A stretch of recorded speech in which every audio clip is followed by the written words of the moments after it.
तो आज मैंने सोचा है कि मैं जो हॉस्पिटल बैग है बेबी के लिए वो रेडी करके रख दूँ। तो मैंने सोचा आप लोगों के साथ शेयर करती हूँ, आप में से बहुत सारे लोगों को हेल्प हो जाएगी कि जब आपको hospital bag for baby organise करना होता है या पैक करना होता है तो उसके लिए आपको क्या क्या एसेंशियल्स जो हैं वो रखने चाहिए। कुछ चीज़ें ऐसी हैं जो मैं अभी नहीं रखूँगी क्योंकि वो मैंने ली नहीं है, जैसे कि बेबी लोशन हो गया, बेबी पाउडर हो गया, शैम्पू हो गया। तो ये जो छोटे छोटे एसेंशियल्स हैं ये मैंने अभी नहीं लिए, तो वो मैं लूँगी, तो वो मैं बाद में इस बैग के अंदर रख दूँगी। फ़िलहाल जो चीज़ें मेरे पास अभी हैं वो मैं आप लोगों के साथ शेयर कर रही हूँ। तो साथ साथ मैं बैग भी पैक करूँगी और आप लोगों को बताती भी रहूँगी। तो नंबर 1 चीज़ आ जाती है बेबी वेस्ट, जो हम बच्चों को अंदर पहनाते हैं इनर के लिए, क्योंकि ऑब्वियसली आपको न्यूबॉर्न बेबी का जो है वो सीना वगैरह कवर करके रखना होता है, आप ऐसे खुला नहीं रख सकते एक चीज़ पहना के। तो ये बहुत सॉफ्ट मटेरियल का है, तो ये मैं निकालूंगी इसके अंदर से, क्योंकि बैग का साइज़ जो है मीडियम साइज़ बैग है।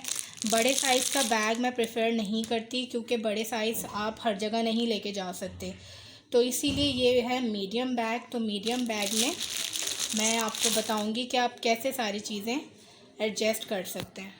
तो ये वेस्ट हैं, ये मैंने न्यूट्रल कलर की ली हैं, जिसमें है एक ये लाइट ब्लू, जिसमें है एक ये वाला ब्लू और जिसमें है एक ये बेज सॉर्ट ऑफ। ये बहुत लाइट कपड़ा है और ये एक तो बच्चों को उसमें बहुत ज़्यादा गर्मी भी नहीं लगती है और ये बच्चों का जो चेस्ट है वो ईज़िली कवर कर लेता है। तो ये तीनों जो हैं ये मैं बैग के अंदर रखूँगी।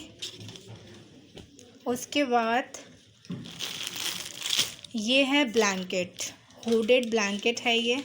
तो हुडेड ब्लैंकेट जो है मैंने एक हुडेड ब्लैंकेट रखूँगी और एक मैं ये सॉफ्ट मटेरियल का जिसे हम कहते हैं रैपिंग शीट, तो ये रैपिंग शीट मैं रखूँगी और एक मैं ये वाली, इसको आप बेबी हुडेड ब्लैंकेट भी कह सकते हैं, रैपिंग शीट भी कह सकते हैं। तो मैं ये दोनों रख रही हूँ ताकि फिर उस हिसाब से देखा जाएगा कि वहाँ पे ये यूज़ करना है या ये वाली यूज़ करनी है। अब आ जाते हैं हम नंबर 3 पे। तो नंबर 3 पे आ गई ये चेंजिंग शीट, और ये चेंजिंग शीट इस तरह से है, हार्ड बना हुआ है इसके ऊपर, और ये बड़ी अच्छी होती है। इसके अंदर सारा लिक्विड जो है ना वो एब्जॉर्ब हो जाता है, और जब भी आप पैम्पर वगैरह चेंज करते हैं तो ऑब्वियसली आपको ये शीट नीचे बिछानी होती है, उसके बाद आपको पैम्पर वगैरह चेंज करना होता है। उसके बाद आ जाते हैं हम हैंड टॉवल्स नहीं कह सकते इसे आप, ये वॉश क्लॉथ्स होते हैं। तो इसके अंदर ये काफ़ी बड़ा पैक है, तो ये मैं पूरा ही पैक रखूँगी बैग के अंदर। और इसमें बहुत सारी क्वालिटी आती हैं, बहुत सारे कलर्स भी आते हैं। तो अभी फ़िलहाल मैंने ये लिया था, मैं आगे जाके अभी और भी लूँगी। तो फ़िलहाल अभी बैग के अंदर मैं ये वाला पैक रखूँगी। इसके अंदर 1 2 3 4 5 6 7 8 हैं। ये बड़े हैंडी होते हैं। आपने हल्का सा नीम गर्म पानी से गीला किया और बच्चे का फेस वगैरह बॉडी वगैरह क्लीन कर ली, तो ये आसानी होती है। उसके बाद आ गया कैप।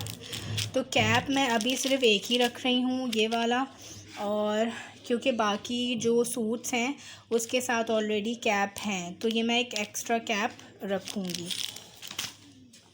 उसके बाद आ जाते हैं पजामास की बारी। तो ये पजामा मैं रखूँगी क्योंकि जो ये वनजीज़ हैं, ये वनजीज़ जो होती हैं, क्योंकि ऑब्वियसली इससे पैर कवर नहीं होते वनजीज़ से, तो वनजीज़ के नीचे मैं ये साथ रख रही हूँ ताकि वनजीज़ के नीचे आराम से ये वाले ट्राउज़र जो हैं वो हम बच्चे को पहना सकते हैं।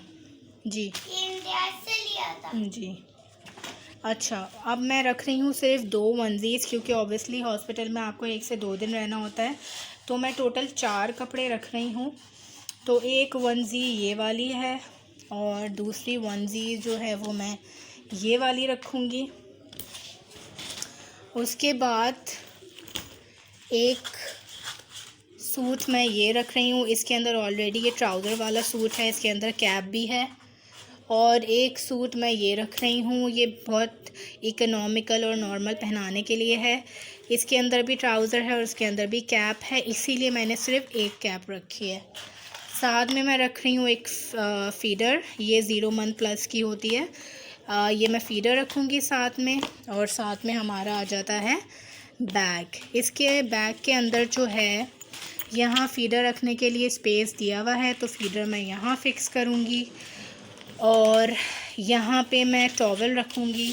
तो अभी मैं साथ साथ चीज़ें रखती हूँ और आप लोगों को दिखाती हूँ। और एक चीज़ साथ में मैं बताऊँ आप लोगों को कि जो पीछे ये इस तरह के जो लगे हुए होते हैं, इसको ज़रूर काटा करें, क्योंकि ऑब्वियसली न्यू बॉर्न बेबीज़ बहुत सेंसिटिव होते हैं, उनको ये चुभते हैं। तो ये जब आप अपना बैग पैक करें तो ये सब कुछ काट कर बैग में रखें।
तो ये हो गया बैग रेडी। आपके सामने मैंने सारी चीज़ें इसके अंदर फ़िक्स करी हैं, और आप लोग को अंदाज़ा हो गया होगा कि मीडियम साइज़ बैग में भी आप किस तरह से आसानी से चीज़ें फ़िक्स कर सकते हैं।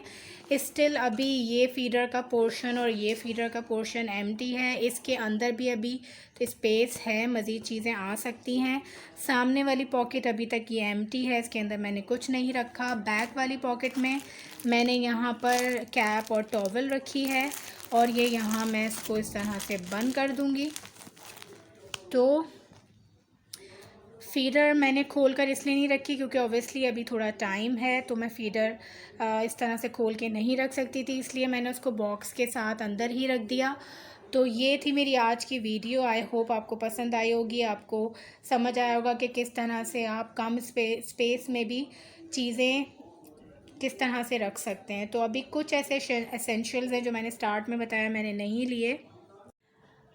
तो कुछ एसेंशियल्स ऐसे हैं जो मैंने आप लोग को नहीं मतलब अभी स्टार्ट में मैंने बता दिया कि वो मैंने नहीं लिए, तो अब मैं जाऊंगी मार्केट तो मैं वो कंप्लीट करूंगी चीज़ें और फिर मैं उसको बैग के अंदर रखूंगी।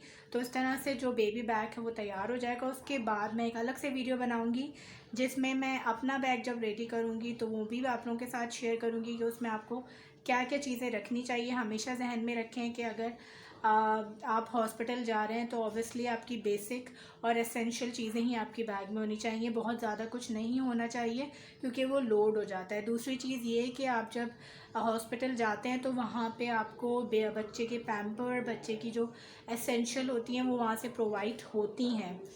तो इसीलिए अगर आप नहीं भी लेकर जाएंगे तो कोई ऐसा मसला नहीं है, और अगर वहाँ से ना भी हो तो वहाँ की जो फार्मेसीज़ होती हैं उस पर हर चीज़ मिल जाती है, तो अपने ऊपर इतना बर्डन करके और इतना कुछ ले जाने की ज़रूरत नहीं है। तो मैं फिर भी फॉर अ सेफ साइड, क्योंकि घर में आपको सब कुछ यूज़ करना होता है, तो मैं वो सारे जो एसेंशियल्स हैं, baby powder, baby lotion, shampoo, earbud, उसके अलावा बेबी ऑयल, ये सारी चीज़ें ऑब्वियसली आपको घर में यूज़ करनी पड़ती हैं तो वो मैं लूँगी। बट स्टिल आपको हॉस्पिटल से एक सेट पूरा मिलता है जिसमें ये सारी चीज़ें होती हैं। तो वीडियो को लाइक, कमेंट और सब्सक्राइब करना ना भूलिएगा, और अगली वीडियो इंशाल्लाह ताला मैं जल्दी पोस्ट करूँगी।